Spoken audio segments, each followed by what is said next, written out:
Então, o Bitcoin foi o início de uma disrupção civilizacional, em que ele trouxe, né, uma moeda descentralizada, né, e que bate de frente com a moeda fiduciária de cunho forçado dos governos, que era o meio de controle, né, da elite política e econômica, né, e permanência dessa elite no poder, porque eles tinham controle da moeda que era trocada pela energia vital. Então eles podiam acumular energia vital, roubar a energia vital de todo mundo. Então esse início desse processo que começa com o Bitcoin, ele, como eu mostrei, né, com a digitalização, o mundo cada vez mais digital, a política sendo definida pelo que trafega na internet, numa velocidade que é muito mais rápida do que acontecia no mundo analógico, quando você dependia, a política era mais regional. Né? Então, hoje em dia, você vê a política dos Estados Unidos, que é o país com mais influência no mundo, e que as informações que acontecem lá chegam em segundos no mundo inteiro. E a guerra cultural e política que acontece lá, ela se espelha em outros lugares do mundo. Então você tem uma globalização e mais pessoas interessadas e não e essa guerra cultural acontecendo não só localmente, regionalmente, mas acontecendo de forma global e no meio do cyberespaço. Né? Só que você, no mundo analógico, né, você teve o mundo ele costuma ter ciclos de centralização e de descentralização. Né? Por exemplo, os Estados Unidos eles eram várias colônias. E aí, para guerrear com a coroa britânica, eles precisam se juntar. Você tem, então, um ciclo de centralização. Depois, com a Guerra Civil Americana, você tem uma quebra, né, dessa centralização entre as colônias e uma briga, uma guerra interna. E aí, depois que se vence o norte, você tem uma nova recentralização. E aí, depois você volta a ter uma descentralização. Então, você vê na Europa, antes da guerra, né, no século anterior à guerra, você tem uma descentralização, você tem vários estados-nações que começam a ter bastante conflito, bastante guerras na Europa, que culminam com a Primeira Guerra e com a Segunda Guerra. Então você tem aquele século, você tem uma descentralização, né? E aí gera guerra, e aí você tem, pós a guerra da Segunda Guerra Mundial, você tem a tentativa de centralização novamente. Então você tem várias forças, tanto políticas quanto tecnológicas. Você tem a força política, que é a ONU, você tem a tentativa de gerar uma paz mundial, uma nova ordem mundial, em que tudo estava sob o guarda-chuva dos Estados Unidos no mundo livre e na União Soviética no mundo comunista. E você então tem essa tentativa de centralização. A União Soviética começa a aglutinar os arredores e a incentivar partidos comunistas em outros lugares do planeta, né, querendo essa nova ordem comunista mundial, essa nova ordem, né, aglutinada. E o mundo livre, né, cria a ONU, cria a OTAN para tentar barrar essa outra, né, força que é a União Soviética e tentar manter a paz nesse mundo. Então, na Europa tinha diversos países, né, pequenos que eles poderiam ter guerra, e a guerra na Europa foi tão devastadora que agora você tinha um incentivo para. Não, gente, a gente perdeu muito com essas duas guerras.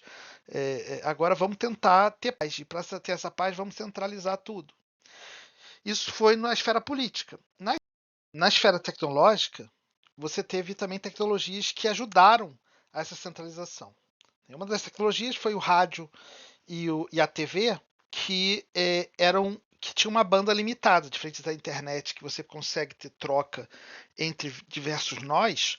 A rede de TV e a de rádio, você tem, né, um número limitado de frequências em que pode trafegar a informação, e ela é unidirecional. né? A TV vai para a casa do indivíduo, vai para a TV na sala de estar do indivíduo, mas já o indivíduo não tem não volta com nenhuma informação, né? Não, é unidirecional, né? O rádio também. Então você tinha, embora você podia ter várias, você podia ter, né, 10 TVs abertas, né, e 30 rádios de frequências diferentes, era limitado. Então você poderia controlar a informação controlando esses nós que eram poucos, as redes de rádio, né?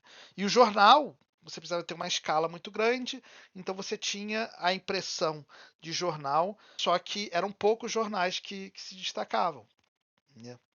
Porque você precisava de uma logística para a distribuição daquele jornal. Então toda a informação era centralizada, e então ela era muito fácil de você afetar, você controlar a informação, porque você precisava apenas, né, colocar, debruçar o seu poder sobre aqueles nós centralizados. Então o que aconteceu? Você teve os estados, né, dominando, né, influenciando e colocando o seu poder, seja por dinheiro, seja por coação, nessas redes centralizadas, né, que conseguiam passar a informação para o público de forma uníssona, né? Você tinha, você criava um consenso por meio da informação, porque você, ao filtrar a informação por esses nós centralizados, você conseguia criar um consenso, então você conseguia criar uma paz social, porque todo mundo concordava, e quem controlava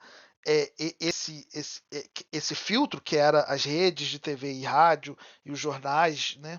Quem controlava a mídia controlava o pensamento do povo, ele se tornava mais homogêneo, então ele tinha valores parecidos, então você tinha uma centralização da, da, da força política, né, e das ideias. A internet ela foi feita para durante para a guerra, né?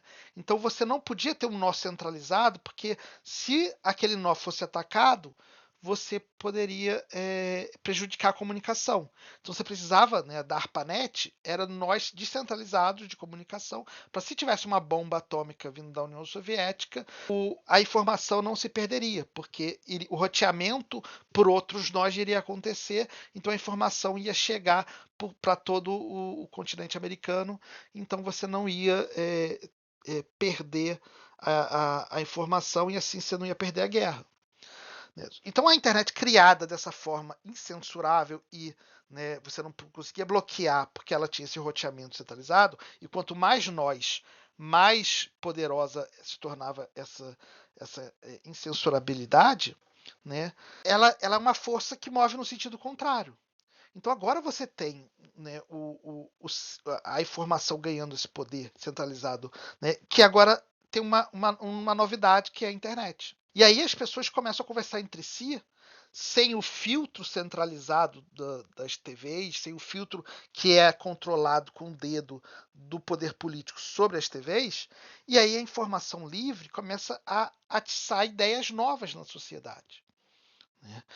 E ela é uma infraestrutura que é descentralizada. Não só as ideias agora elas trafegam livres, ela está numa infraestrutura descentralizada. E aí vem um Bitcoin nessa infraestrutura e traz o valor descentralizado. E como, né, o valor, a energia, o dinheiro é poder, a energia é poder, você tem uma disrupção também do poder, né? E aí você entra com as redes sociais, YouTube e tudo mais, que o conteúdo é gerado de forma descentralizada, em que você não consegue, o poder corrente, ele não consegue influenciar todos os nós, porque está muito disperso esse poder de influência. Então você começa a ter as ideias, e isso começa a causar transformação no cenário político, né, e no cenário geopolítico. Então você teve a revolução no Egito, né, que foi muito movimentada pelo Facebook, as pessoas conversando lá, e conseguiram tirar ditadores, né? Então a Primavera Árabe. Então você teve e aí você tem movimentos novos que, por exemplo, o Trump ele surge, né, com esse desgosto pela política atual, as pessoas se vendo, né, que não queriam mais imigrantes, né, não queriam o modelo de globalização em que o poder foi indo minando para a China. Então se tem uma revolta e aí se vota em alguém que não era não tinha histórico político, não tinha conchavos políticos. Né? Se vota num outsider. Só foi possível um outsider ganhar a eleição, seja nos Estados Unidos, seja no Brasil com o Bolsonaro, seja no Bukele lá no El Salvador, seja com o libertário na Argentina, do Javier Milei. Né? E na Itália também você tem a Meloni. Então você tem várias eleições de pessoas que são outsiders, e isso só aumenta. Porque agora você não tem esse filtro, né? E aí o povo ele começa a trocar as ideias e vai mudando esse consenso que antes era forçado, ele vai se tornando mais orgânico. Né? Então, as ideias artificiais que vinha de cima para baixo, agora vem de baixo para cima de forma orgânica. E aí, agora com a internet, você tem a informação trocando mais rápida, outros modelos de estrutura também são mais viáveis. Você tem, por exemplo, o Uber, que agora você tem a conexão entre o usuário e o passageiro, entre o motorista e o passageiro, acontecendo, né, diretamente. Enquanto o Uber ele media, você não precisa do ente centralizado, que era o governo que emitia certificados de táxi. Né? Então, apenas quem tinha o aval do governo podia ser táxi. Com o Uber, você pode simplesmente, numa empresa privada, né, criar o seu cadastro e a moderação acontece pelos votos, né, pela nota que outros indivíduos dão para aquele motorista. E o motorista dá para o indivíduo. Então você tem uma moderação descentralizada. Os próprios indivíduos moderam o serviço. Não precisa ter um ente centralizado com poder. O Twitter, né? Ele no início você tinha aquele checkmark que era só quem eram os amigos do rei. E aí era só a esquerdalhada. Com o Elon Musk vindo e trazendo. Ah, não, você paga, você tem. Né? Mais pessoas ganham voz. E aí agora as ideias que surgem ali são totalmente diferentes do consenso. Elas são também, digamos assim, mais esotéricas, porque elas são mais heterogêneas. Surge ideias diferentes, algumas ideias que você pode achar ruim. Mas o filtro agora é a seleção natural das ideias e não o que um intelectual com poder acha que é importante e ele consegue conduzir. Agora ninguém consegue conduzir. A rede é descentralizada, a informação é descentralizada, o poder é descentralizado. Ninguém mais tem controle. E isso transforma a política e aí pessoas que eram outsiders conseguem tomar o poder e mudar a sociedade de baixo para cima. Né? Então, e essa e há a estrutura. Então você tinha, durante esse processo de centralização que aconteceu depois da Segunda Guerra, você teve estruturas cada vez mais hierárquicas, porque a guerra ela necessitou de muita hierarquia, necessitou, né, de um top-down. Né? E aí empresas se tornaram gigantes, né, com 50 mil funcionários no mundo inteiro.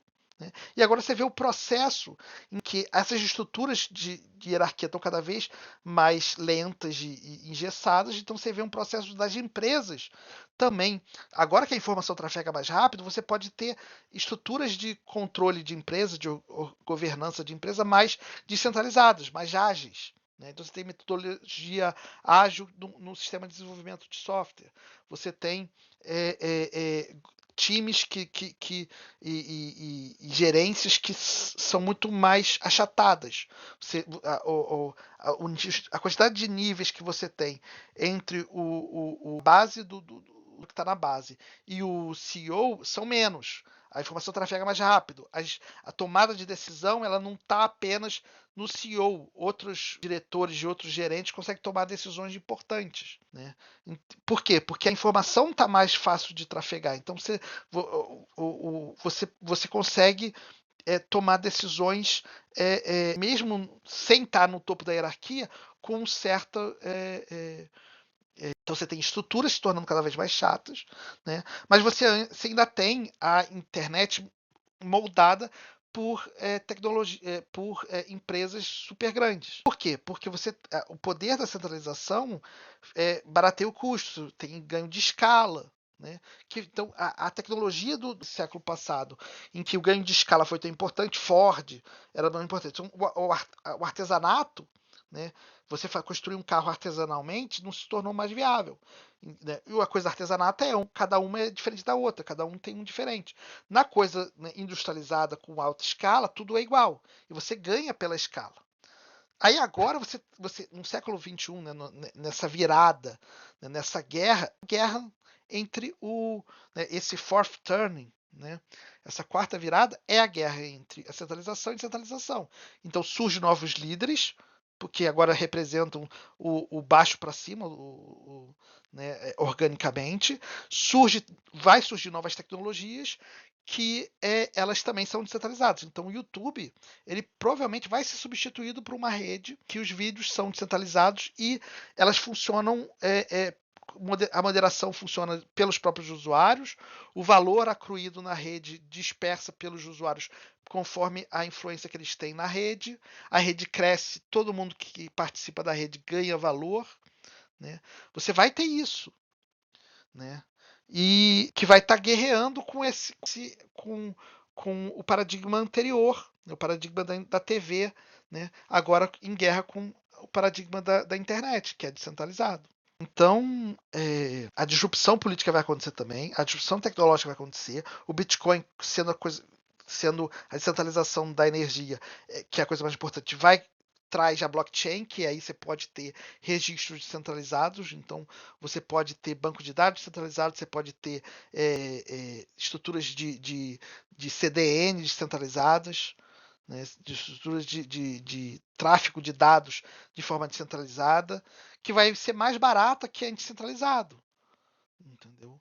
Porque os nós vão estar mais perto um do outro, a redundância vai ser mais barata. Você vai ter vários incentivos agora com a blockchain para que essas hierarquias muito grandes elas colapsem, elas não consigam competir. E na economia, aquilo que não é menos eficiente costuma desaparecendo. Então, como as coisas centralizadas têm um custo, por exemplo, de privacidade, um hacker que ataca o servidor do Google, ele tem muito dado de todo mundo. Se um hacker fosse tentar atacar a criptografia de uma rede, ele vai atacar um usuário só, porque toda a informação é criptografada. O controle da informação é descentralizado. Então não tem um nó específico. Ele pode atacar um DEP de uma aplicação numa rede, mas aí outra rede mais segura toma o lugar. Entendeu?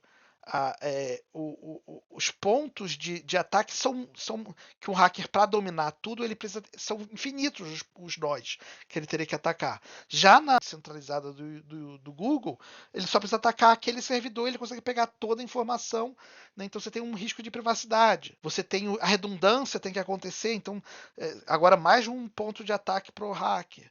Né? E está lá todo o honeypot. Está lá todo o pote de mel. O incentivo é muito grande para o ataque centralizado. Da mesma forma que o incentivo do governo, né, atacar a rede centralizada para poder ter agora o hacker também pode atacar a rede centralizada. Então você tem vários incentivos políticos, econômicos, para cada vez mais você ter uma descentralização. Né? E aí, agora, com a inteligência artificial, você tem essa nova briga. Os modelos open source, em que o usuário pode ter o controle de como usar a inteligência artificial, e modelos cloud source, em que, por causa da escala que eles podem para o treinamento do modelo, é mais poderoso. Só que embora, e aí você pode ter o Big Brother, porque agora você pode ter uma inteligência artificial que monitora todo mundo. Só que aí do outro lado você tem milhões de inteligências artificiais que não são comandados pelo Big Brother, pelo Estado, né, lutando, né, e empoderando pessoas. Agora, o que antes você precisava de 100 pessoas para fazer um aplicativo de rede social, você agora precisa de uma pessoa e a inteligência artificial. Então você agora dá poder para o indivíduo para ele guerrear contra esse Estado. Então a guerra agora é a descentralização entre dois paradigmas, mas também é sobre o Estado e o indivíduo, e o grupo de indivíduos. De nós, cada indivíduo é um nó. Então, o ente centralizado, que é o Estado, que controla todos os indivíduos, ou a libertação dos indivíduos frente ao Estado. Também é outra guerra que está acontecendo.